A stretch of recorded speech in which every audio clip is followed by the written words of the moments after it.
Assalomu alaykum bolajonlar. Qiziqarli o'yinlar o'ynashda davom etamiz. Musobaqa demak endi 8-chisini bajaramiz. Och.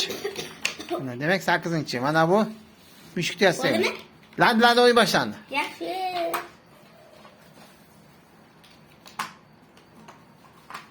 Shu ochiq turish uchun mana shu yerini shu tugab qo'ysa bo'ladi.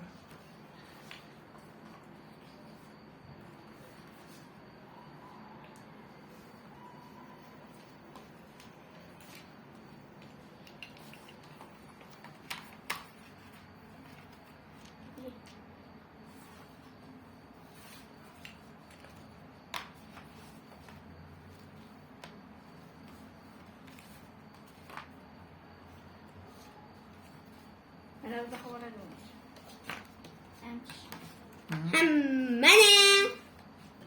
Demak, musiba yasab bo'lgan javobini ochchi. Yo, Sarvar to'g'ri qildimi? Ha, men to'g'ri Qani? qildim. Yo. Men javob o'xshab ketadi-ku. Demak, Sarvarga ko'proq o'xshaganligi uchun Sarvarni to'g'ri deb qabul qilamiz. Ol Sarvar. Men. To'g'ri. Demak, bolajonlar bilan xayrlashamiz. Xayr bolajonlar.